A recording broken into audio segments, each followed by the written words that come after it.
there were two scenarios wherein one you were almost attacked by a machete, a guy coming with a machete, and you were, I believe, saved by Major CP and Major Harsh. Yeah, And the other time you were almost hit by a bullet. So how did that happen?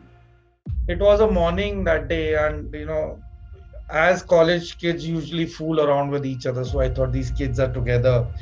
So he just held one of the kids in his this uh, grip, in the arm grip.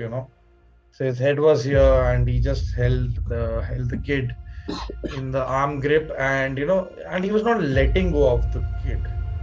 And मस्ती मजाक में मुझे लगा कि इसमें लगा के they just took him into a particular corner, and after taking him into a particular corner, uh, uh, then the next thing I saw was everybody, all the boys running away from that particular spot, and that would have been approximately around 60, 70 meters away from my location.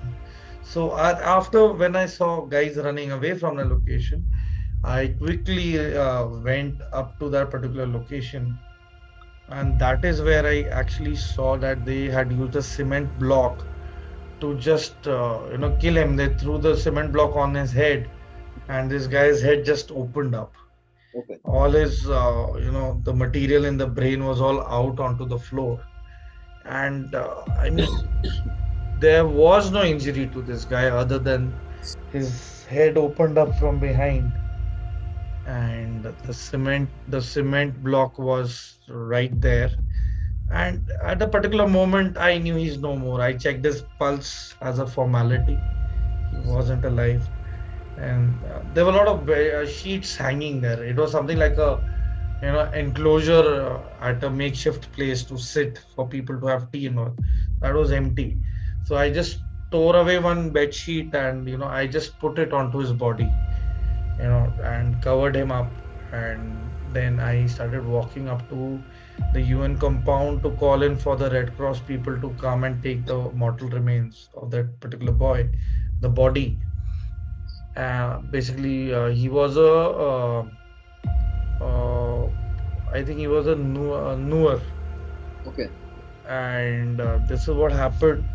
And then after 10, 15 minutes, I see a group of 30, 40 boys wielding machetes just charging towards me. Okay. And before them, I saw two dinkas, of which one was already injured. They cut open his head with a machete, Okay.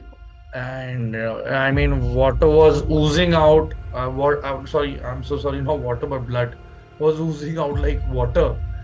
And I mean, I knew that this is it. Either I make a move or they make a move. I am dead. And then the day goes on as usual. So that was a very worrying and a troublesome thought. And at that time, while they were advancing, I asked 3 to 4 times Okay. that that may have permission to fire. I narrated the situation immediately. I didn't get a response. I asked second time, may I fire? It takes time for somebody to in that chaos. The 2IC sitting in office, he is actually not acquainted with what is happening there and then on the ground. And my voice wasn't in panic, but I was quite quick. Sir, I have 40 boys coming towards me with machetes. Permission to fire. No reply. I'm like, sir, now they are almost 50 meters ahead of me. Permission to fire. No reply. I said, now there's no point asking. So I just opened a fire. So I fired 3 rounds onto the ground near them, and then I fired 2 rounds into the air. So total rounds fired were five, and then I pointed it out to them. Okay. In the meanwhile, the two injured guys were hiding behind me and not moving anywhere. And these guys are tall, massive guys. They're 6 feet tall. Okay. I am 5'11", almost 6 feet. But these were like 6'1", 6'2". And I mean, and 40, 50 guys with machetes. It's like a mob doesn't get scared that easy. So Okay. they were just, pointing out onto the chest. that you want to take aim, you take aim here. That is the time when I realized, yeah, buddy, they are just not scared. So luckily मेरे पीछे एक deep freezer रखा हुआ था, and I just jumped onto the deep freezer and I had a comfortable vantage point. And then I took a proper aim at them. Okay. All right. And after taking the aim with my left hand, I just did this. I was holding it with the forearm grip, Okay. forehand grip. And after I was pointing out to them, I just did this to them. I mean, I was like, come on, get it on.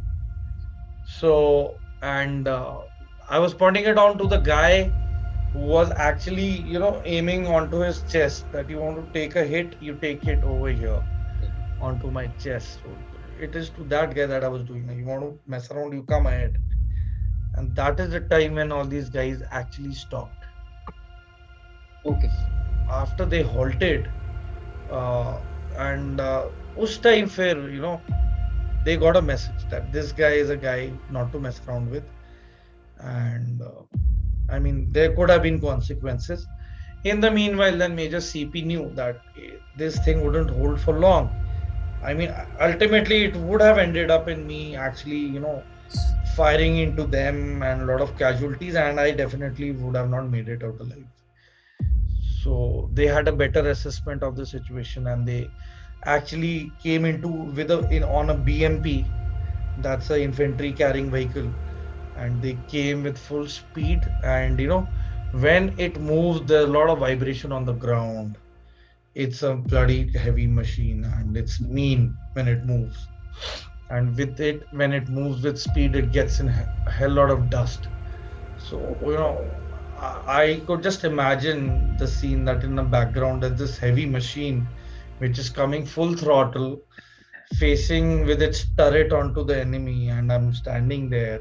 So in my background, they're seeing this tank coming for my rescue, and I'm already pointing my weapon out at them. I have two injured people behind me, just hoping against hope that they survive and make it. And the moment the BMP reached, it took a roundabout turn. But the beauty of it was that the turret, the barrel, the turret barrel was, actually facing them all the time. So Okay. the gyroscope was so good. It was just aiming onto them, and the lower body, it just churned, it turned around, and then they opened the back doors, and in went that one injured guy, the other injured guy, both the Dinkas who were injured. And then I moved in, and Major CP just caught me by my bulletproof jacket and collar, and he just actually pulled me in, because the moment the injured guys moved in, they started charging. Okay.